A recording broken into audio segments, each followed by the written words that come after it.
So how much of our state borders right now are defined by these treaties from those wars? As we get to north and east of the Penobscot, almost all of it. Mm-hmm. Part of the revolution was that there was a number of people in the colonies that did not support independence. This is Bob Duchesne's Wild Maine. We go all over the state looking for outdoor fun and adventure. We sometimes get into outdoor issues. We'll even explore the state to see where innovative forestry and agriculture are taking place, and even where interesting food and wine might be sold. But we never leave the confines of the state. We're constrained by borders. And as I travel the state, I sometimes wonder how those borders got there. Why is the dividing line between the U.S. and Canada where it is, even New Hampshire? In order to look at a Maine map and better understand exactly why Maine looks the way it does, I have settled down into the office of Patrick Calloway for today's show. He's conducting PhD studies on Canadian American history at the University of Maine. Today's question, why is Maine shaped this way? Geographically, what makes Maine, Maine? Bob Duchesne's Wild Maine is brought to you by Hammond Lumber, Napa Auto Parts, and EBS. Patrick Calloway, welcome to Bob Duchesne's Wild Maine. Thank you for having me. So how far back, if we were going to study this, figure out why does Maine look the way it does, do we have to go back to pre-European times? Do the Indian tribes shape our map at all, or is it pretty much post-European? If we're looking at the political boundaries, it's almost all post-European. There was a lot of different linguistic groups, cultural groups that we see that would be in the area of modern-day Maine. Mm-hmm. But if we look at it from the Native American perspective, the boundaries make no sense. Right. Because there's a lot more connections between here and what's now New Brunswick, Nova Scotia, the Maritimes, than there would be, than we would think. Across a national boundary. So the Indian tribes just stretch right up into Canada, and it's basically the same nation. A lot of very similar culture, a lot of similar language, a lot of the same tribes. Mm-hmm. So from the Native American perspective, the boundaries make no sense. Right. So is that all this starting out as to who got here first? You get the French who get up into the northern part of the area, the English who settled down around Plymouth, and there's this borderline in between which everybody sort of fought over. Is that what starts this conversation? In a lot of ways, as what's now Maine and Nova Scotia, New Brunswick, is actually deeded out or granted out multiple times in the early 1600s. The English king deeds it out a couple of times.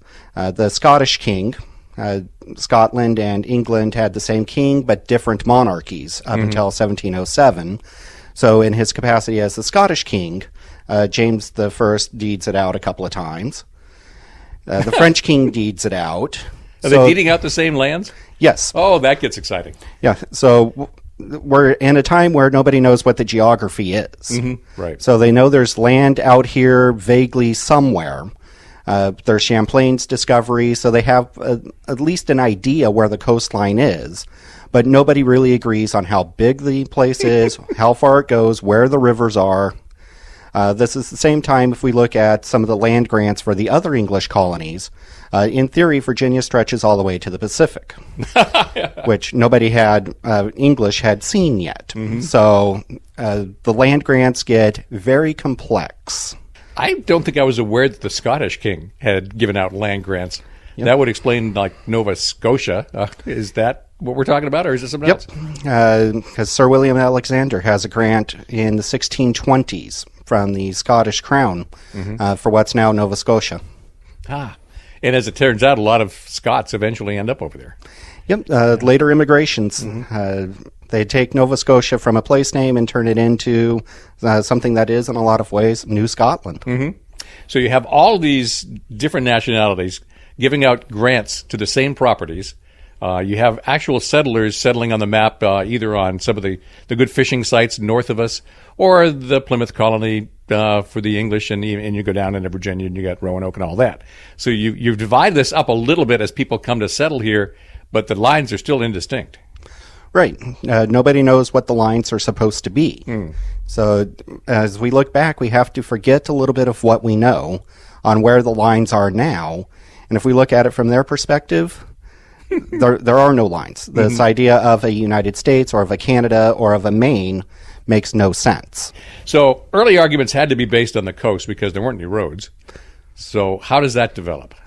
Right. So the primary resource that we have that's of interest for the French, it's the fisheries to some degree, but also fur trading with the Native American tribes. For the English, it's almost exclusively fisheries. So and up until the early 1800s, if we look at the map, almost every settlement in Maine is centered on a waterway or on the coast. So the primary focus is not inward to the land of Maine, but it's very much about how do we exploit the resources off the shores of Maine. So is that why the French in Canada end up all the way over to Quebec? Right. For Quebec, they're primarily looking at the fur trade. Right, okay. Because that's starting to get off the cod grounds a little bit.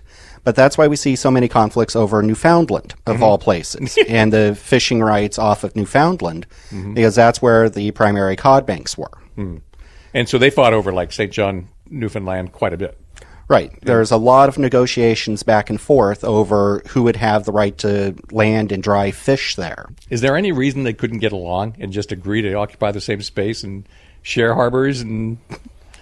Or is it just so nationalistic back then? And part of it is national pride. Part of it is that the economic theory of the day was that everything was zero sum. If I had something, that meant you didn't have it, which gave me power and authority. So at this time, the cod fisheries especially are a national resource.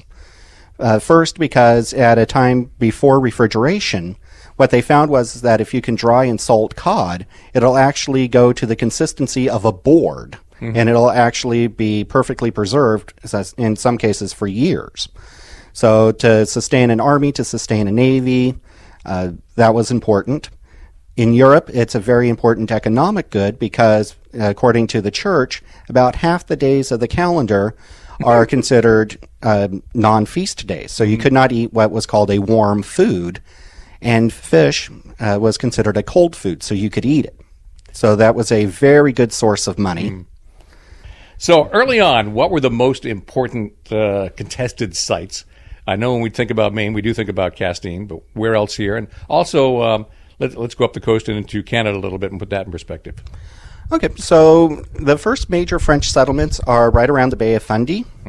There's a small trading post at places like Port Royal, which is almost immediately sacked by the English. So that is the first settlements are in the 1600s. By 1613, we start to see conflict. John Smith and Virginia, that colony.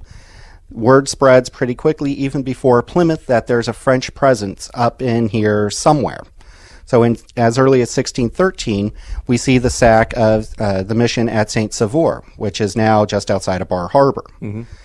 The same expedition goes up into what is now Nova Scotia and sacks the trading post that the French had established there.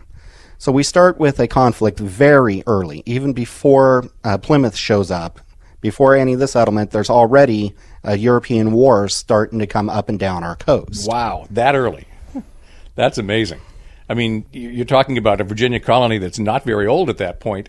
You'd think they'd have their hands full just surviving, and instead they're able to launch an expedition up the coast and go burn French villages? Yep. So get started early. Yeah. Why are Maine's borders where they are?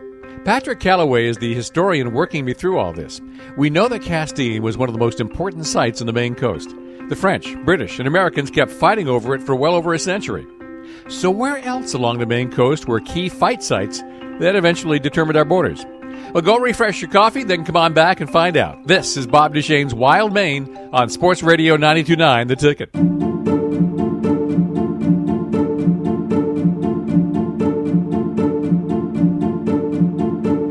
It's Bob Duchesne's Wild Maine on Sports Radio 92.9 The Ticket. We're going back in time to when Maine was really wild, back before Maine was a state, back before the U.S. was a country. Patrick Calloway studies Canadian-American history at the University of Maine, and we're answering the question, why does Maine look the way it does? Why are our borders where they are? So, Patrick, we know that the English burned a French colony near Bar Harbor 200 years before Maine was Maine. We know Castine was fought over constantly. Where else in the Maine map should we be looking? The other place that becomes very important as we move towards the American Revolution and afterwards is Eastport and the land right around the Passamaquoddy Bay. Since that becomes the international boundary, that becomes a very important trading post and smuggling post back and forth across the new national boundary. A pirate's den, as it was described by some. And it gets to a point, especially during the embargo in the early 1800s, that Jefferson actually sends units of the Navy, and then Madison will send units of the Navy to cruise off of Eastport looking for smugglers going across to New Brunswick. Is that one of the reasons that Campobello stayed in Canada? It was such an easy, convenient smuggling operation? Yeah, that's part of the reason why the line's there. Yep. Yeah, it's a very close place, and it does not take a lot to get across an imaginary line. In fact, even before Jefferson, I mean, the British were trying to stop smuggling before the Revolutionary War or during.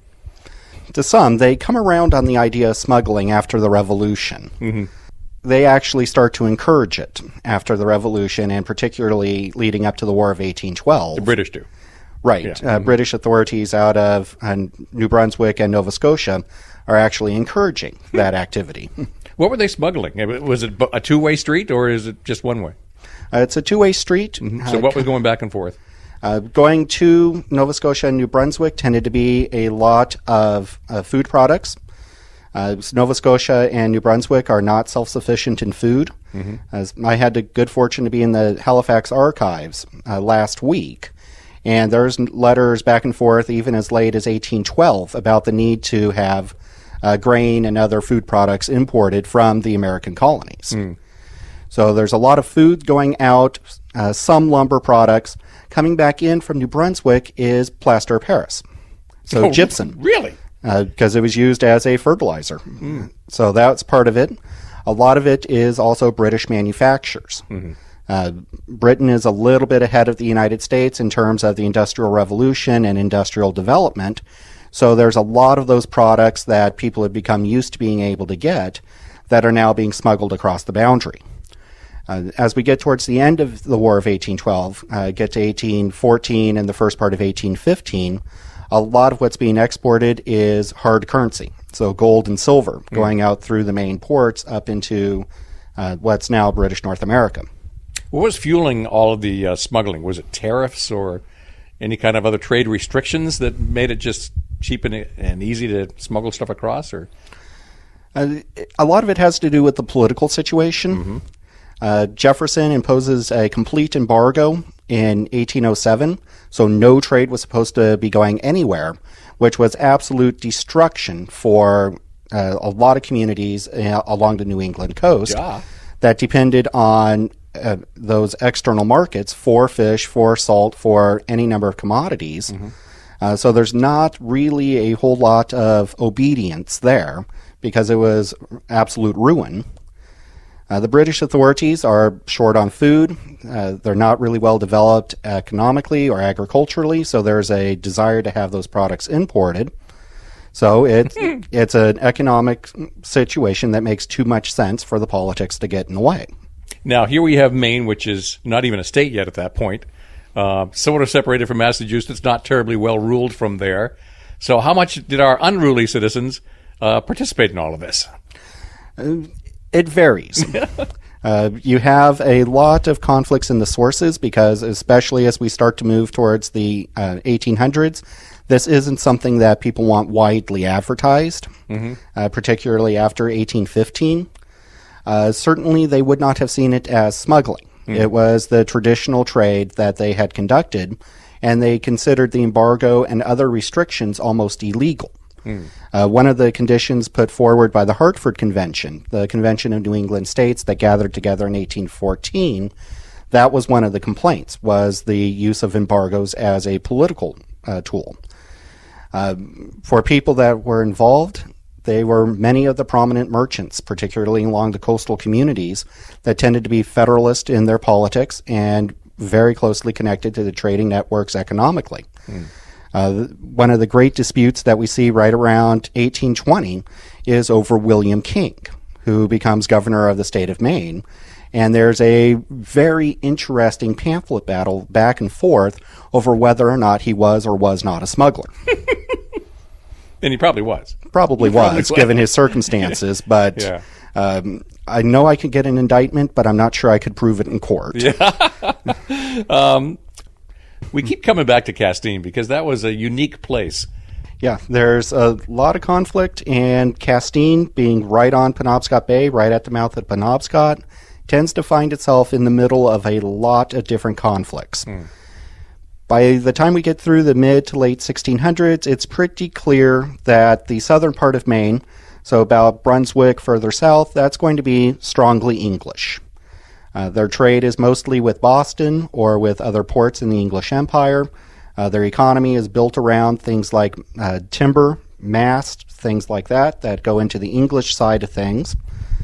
Up north, along Bay of Fundy, we have the Acadian settlements, strongly French, pastoral, at least for a while. The English take over Nova Scotia in 1711. But right in the middle, we have, at least as far as the Europeans are concerned, a pretty open landscape. In theory, the English own it. In theory, the French own it. The Native American tribes have a lot of ideas of who actually owns it. But Castine becomes one of those key points because of the port. Very early, this is probably roughly about 1626, we have the first English trading post in what's now Castine.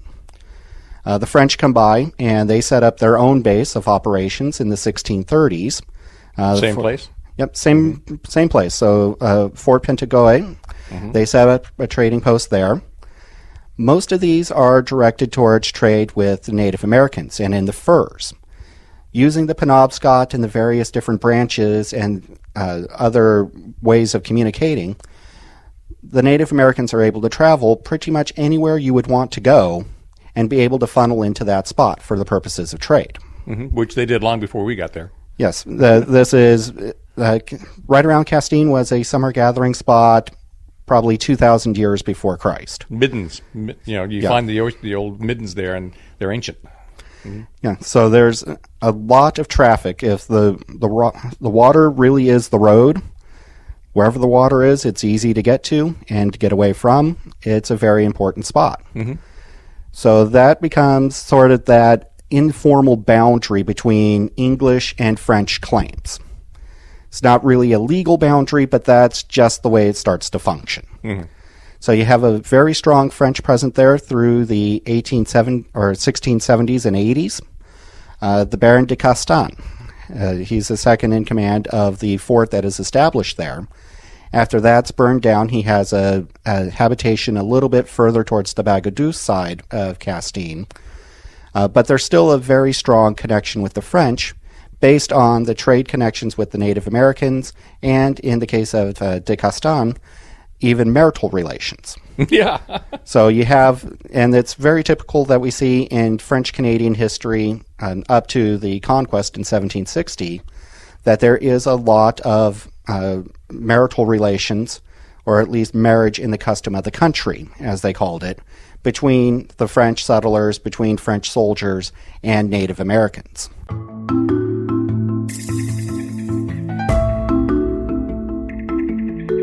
Here's where it can get interesting. The French and English are always fighting, but the interior part of the state is still pretty much controlled by the Indians and anyone they're getting along with. Once you're off the coast, you're going to have a hard time establishing settlements if the natives don't want you to. So who got along better with whom? Patrick Calloway is the historian helping me understand why Maine's borders are where they are. And that's next. This is Bob Duchesne's Wild Maine on Sports Radio 92.9, The Ticket.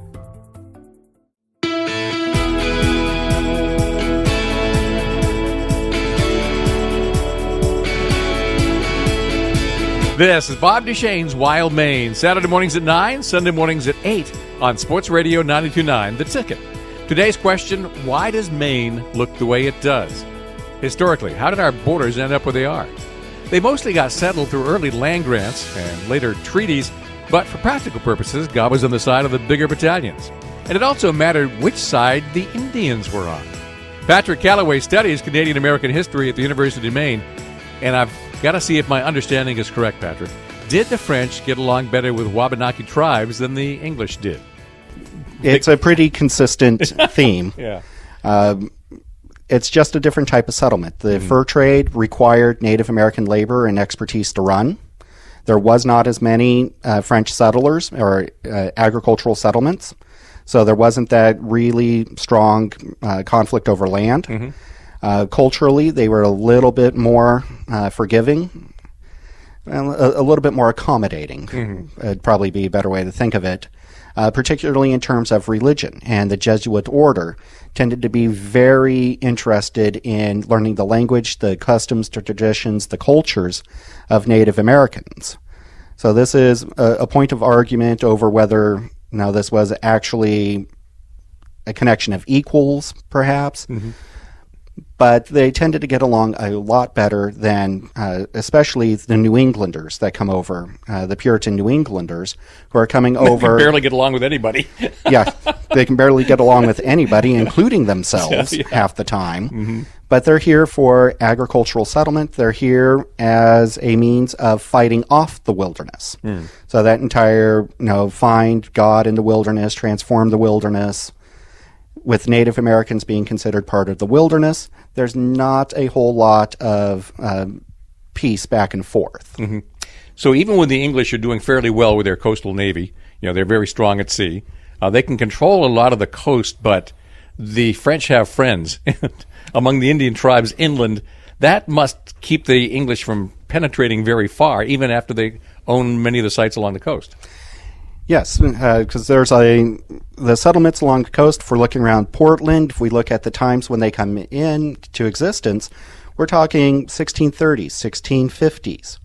But if we go inland even a few miles, notice how the dates on the town establishments start to change. We get into the 1700s. By the time we get into places like a Milo or some of the places further inland, we're talking 1820s, 1830s by the time that's heavily settled. Part of that was that Native American resistance. That is a very strong element, particularly why the French still have their colony in Quebec. The Norridgewock settlement, for example, which is not too far from here, that was still there in the 1720s. And there was that connection between the French and the Native Americans, designed at least in part to keep the English at bay. Which worked. Yeah, for a long time they worked. were. Yeah, okay. Well, I mean, let's talk about the French and Indian War, which that's what we call it, but really it was part of an international, almost global conflict between the French and the English called the 7 Years' War. We just never remember to call it that. I've heard it described as really the First World War because it took place in so many different theaters. Accurate? Yeah, that's a very good way of thinking of it. What we call the French and Indian Wars is actually 4 wars. Stretching back from the 1690s all the way up through 1760. The 7 years, or what we call the French and Indian War, starts in the 1750s and goes up through 1760. So a lot of the conflicts that we see going back all the way to the late 1600s are part of this larger conflict, and that gets a lot of settlements in Maine are actually destroyed in the 1600s, late 1600s and early 1700s as part of this larger conflict. The other way that it impacts us is that it's through these wars that Nova Scotia finally goes over to England. The Acadian settlements remain until 1755 when they're deported, but this is the starting to change that European concept of boundary in this area. Really doesn't mean anything on the ground here in Maine until the late 1750s, but this is where we start to see that change. So the St. John Valley, that stayed kind of French right up until now, even though the English had kicked the French out of Nova Scotia and a lot of Acadia. How do you explain that? Well, all the way up there is out of sight, out of mind.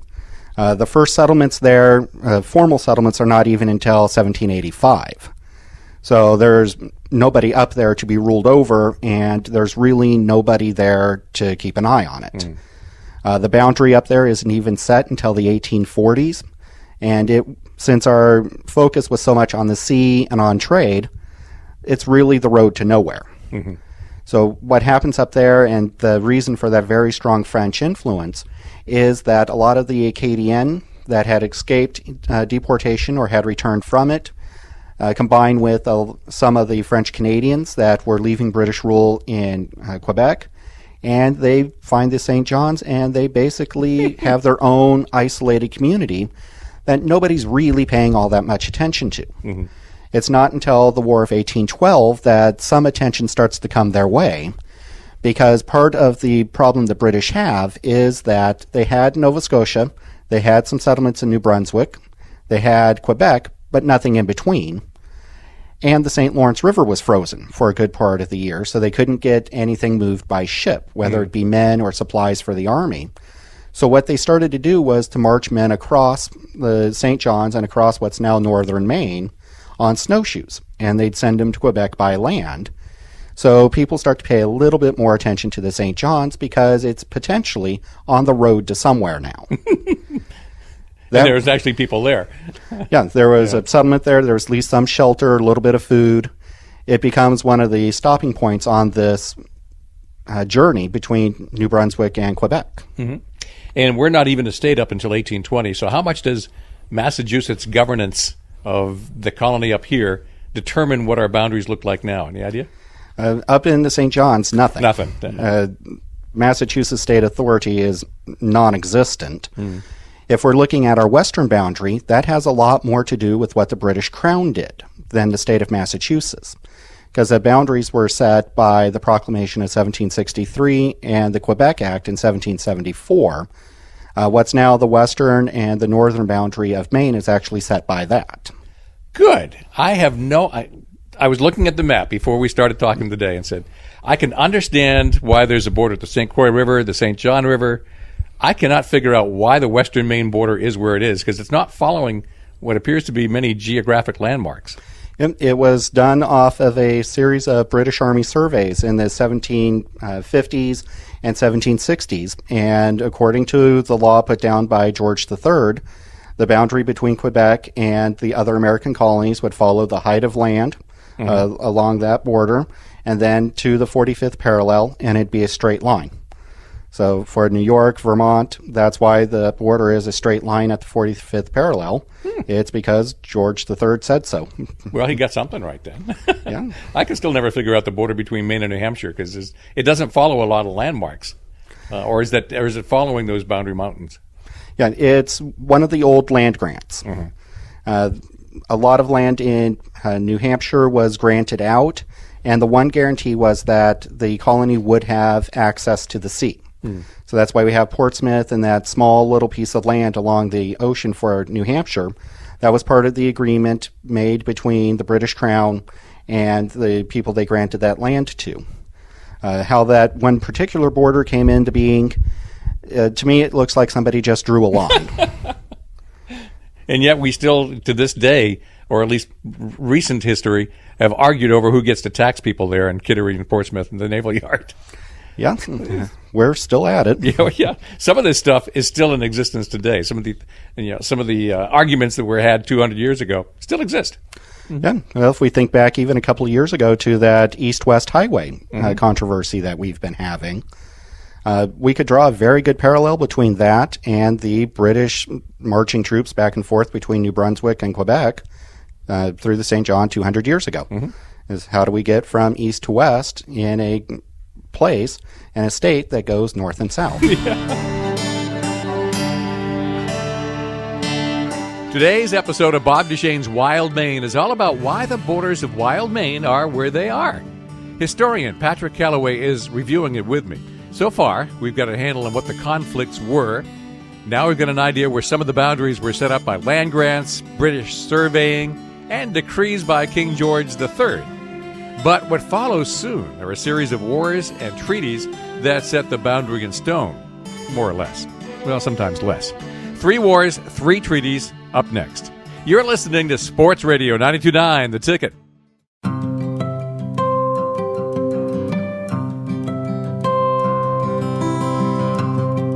This is Bob Duchesne's Wild Maine on Sports Radio 92.9, The Ticket.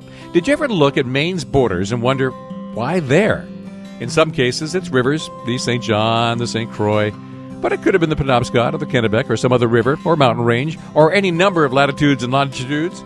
So, why here? Patrick Calloway studies Canadian-American history at the University of Maine, and he's telling me all this stuff without even looking in a book or Wikipedia. So, Patrick, we had a series of wars with the British, the War of Independence, the War of 1812, and even the so-called Aroostook War, and all these were settled by treaty. So how many of our borders are defined by those treaties after those wars? As we get to north and east of the Penobscot, almost all of it. Mm-hmm. Part of the revolution was that there was a number of people in the colonies that did not support independence. Economic reasons, cultural reasons, ties of attachment. So a lot of them flee to other British holdings. Well, in 1779, the British get the good idea of establishing a base at Castine. Part of it to control sea trade, as the control the supply lines between Halifax and New York. But part of it was to establish a new colony in eastern Maine called New Ireland. And the idea was that people who had fled the other American colonies would be able to establish themselves in eastern Maine, mm-hmm. and it'd be a buffer between the United States, or what will be the United States, and other British holdings. It would be a seaport. It would be basically not quite a replacement for what they had, but it would be a means of supporting those that had supported the Crown. So 1779, British troops show up. Massachusetts finds out. They send out an expedition, the Penobscot expedition, to try to throw the British back out. And that fails spectacularly. They're still finding ships and things coming out of the Penobscot River from that one. Mm-hmm. If you're along the waterfront in Bangor, you can still see a couple of the American cannon that they pulled out of the river. Now, this was still during the Revolutionary War itself, right? Right. This is right in the middle of the Revolution. So we haven't entirely established that we're a country yet. And even if we were, we're not exactly sure where that border would be in Maine? Yeah, we have no idea. Yeah. So the British hold on all the way up till 1783. The idea, at least from the British side, is that the border will be the Penobscot. Mm-hmm. That reflects back on some of the French and the British negotiations, sort of the functional practice that had come up over the centuries. But it's really John Adams that makes a very strong case that the border should be further up at the St. Croix. What was his case? His case primarily was that there was American settlement up in Machias and places like that. But his case really was to try to cover the fisheries. Mm-hmm. With Castine being such an important harbor, to have a British naval base or potential naval base and fishing base sitting right there would have been detrimental to the fisheries. Sure. So he's making that case, but why would the British accept it? By 1783, they have a number of other problems. Mm-hmm. The 7 Years' War is a global conflict. There's conflicts all the way from Philippines through India, through Europe. The American Revolution also has some spin-off effects there. The British are at war with the French, the Dutch, and the Spanish. So there's conflicts in the Caribbean, there's conflicts in India, there's conflicts in a lot of places that are more important economically and strategically than Castine, Maine. Mm-hmm. So this is a concession that they are willing, grudgingly, to make in order to make peace with the United States. So it is a price of doing business. Mm. So there's a lot of folks that had built their houses, had established themselves in Castine, and they literally tear their houses down, move it to New Brunswick, and rebuild it. So basically the border would have been Penobscot if the British had their way, but eventually, because of distractions elsewhere, the border is now going to be the St. Croix. Right. Mm-hmm. And then with the War of 1812, we try the same thing, round two. Mm-hmm. As in 1814, by this point, the war is not going well for the United States. The country's near bankruptcy. Parts of New England, at least, are thinking about revolt. They send out another expedition to Castine again in 1814 to take the place back over, with the idea that that would be the boundary again. So they come in with the army, they sail up the Penobscot. There's a small battle in what's now Hamden that goes very badly for the Americans. But what they do is that they establish a civil administration. They establish a customs house in Castine. They send out a proclamation that all the sheriffs, all the tax collectors, all of those civil authorities would remain in office and continue on exactly as they were doing. just under the British auspices. So the idea was that the boundary would be readjusted by right of conquest down to the Penobscot. There's not a whole lot of complaining.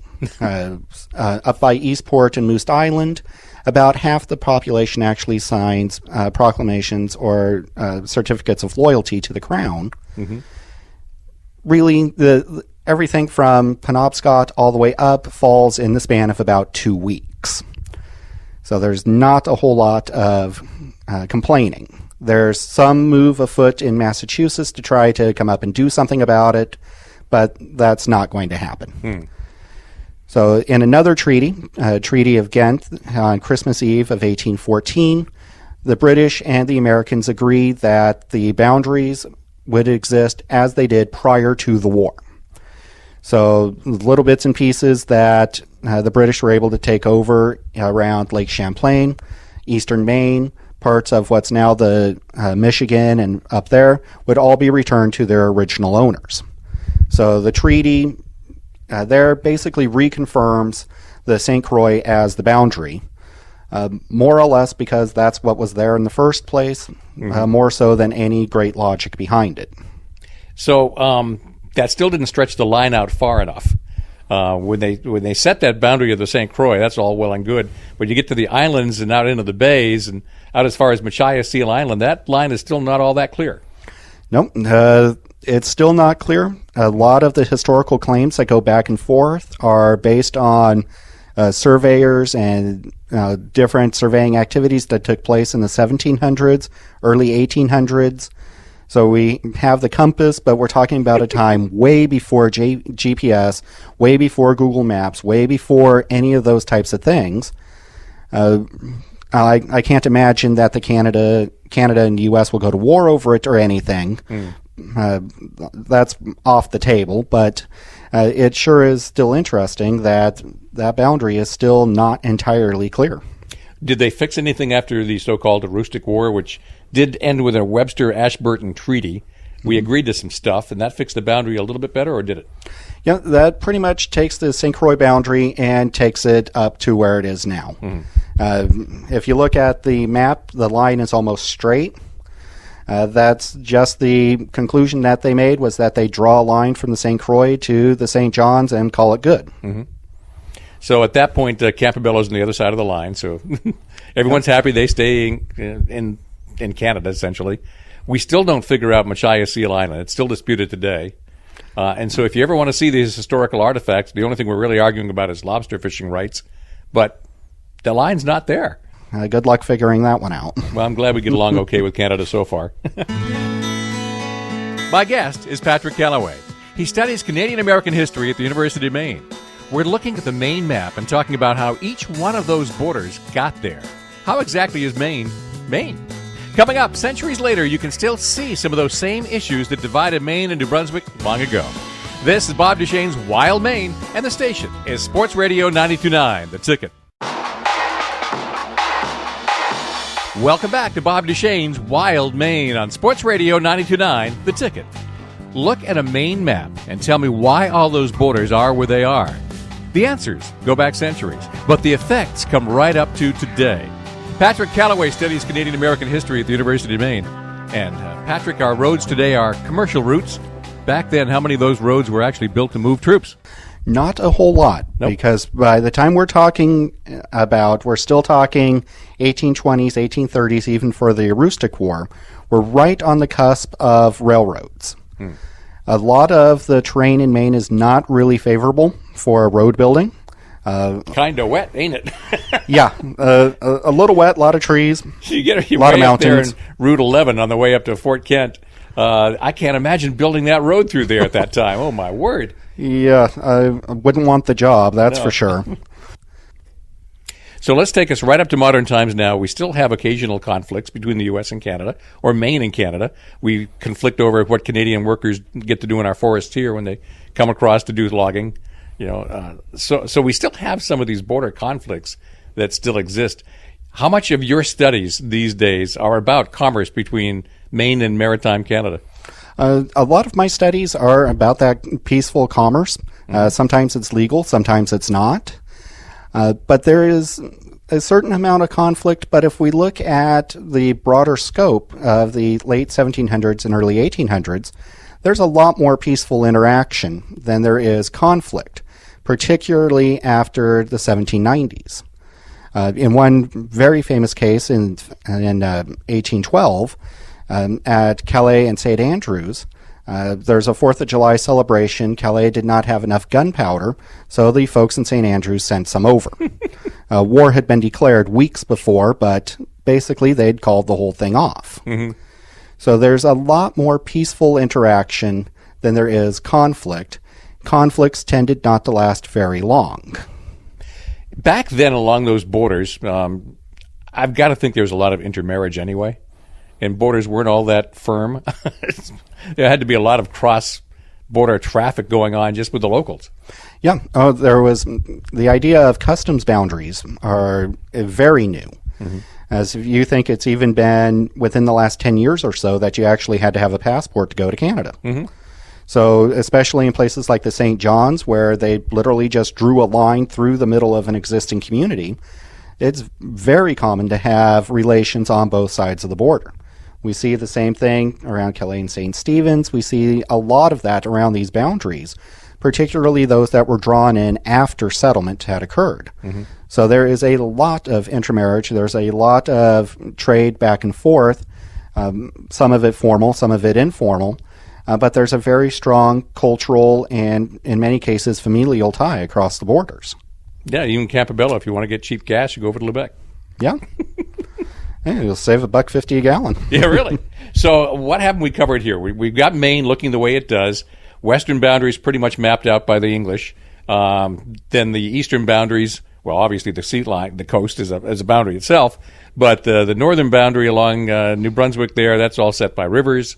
Is there anything else I'm missing here? Well, the other thing that we look at in Maine is that a lot of our transportation up until the railroads was all by rivers. Mm-hmm. So if you think of even the way the county lines are drawn, notice how they're usually named after rivers and tend to follow river lines that go up and through, particularly in the southern part of the state. So that's part of the geographic influence, but part of it is historical as well, because part of the development of Maine was to take the products of the ocean, that's part of it, but timber as well, shipbuilding, particularly masts. White pine mast in the southern part of the state are a very important defense industry.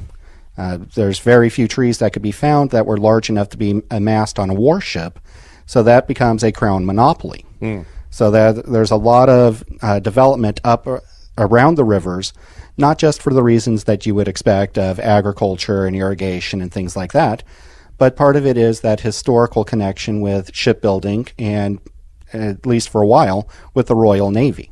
Mm-hmm. Now, if you look at Maine, and we have the two congressional districts and the two Maines theory, how much of this history could you actually still see playing out? We've got the whole northern end of the state, which was never really all that clearly American until it was settled by treaties later on. And the commercial interests are different.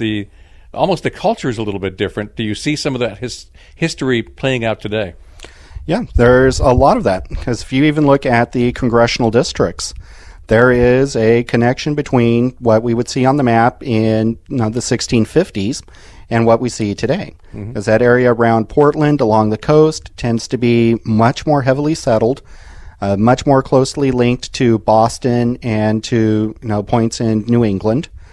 The rest is a little bit more open, a little bit less densely settled. There is a slightly different culture, different cultural connections, different economic connections.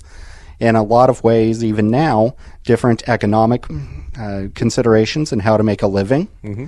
So there's a lot of those historical elements that maybe not a direct line, this happened because of, but it sure does look familiar. It does, doesn't it? Because every 10 years after the census, you have to do redistricting and figure out where these lines are. But they've always stayed pretty much a north-south division. Anyone who's ever suggested we ought to divide the state the other way so that you've got all of the coast from Calais down to Portland or Kittery in one district and all the western half of the state in another district, that would be just laughed out because people are not used to even ever thinking that way and haven't for 200 years. Yeah, that is a very strong connection. Mm-hmm. Well, it's a running joke that Portland's pretty much North Boston, and there's some degree of truth to it. So I couldn't see the map being split that way either. Well, Patrick, thank you for explaining the history behind why our map is drawn the way it is. All right, thank you for having me. There you have it, the explanation for why Maine's boundaries are where they are. Down south, all the colonies were allowed by the English king to have access to the sea, so New Hampshire got a little piece of the coast, breaking Massachusetts in two. That border is still there along the Piscataqua River. In the west, King George III used old land grant maps to decide where the line was, and all the treaties that followed 3 wars settled the northern border along the St. John and St. Croix. Now you know. Bob Duchesne's Wild Maine is brought to you by Hammond Lumber, Napa Auto Parts, and EBS. We'll return next Saturday morning at 9 and Sunday morning at 8. And remember, all shows are archived at 929theticket.com. This is Sports Radio 929 The Ticket.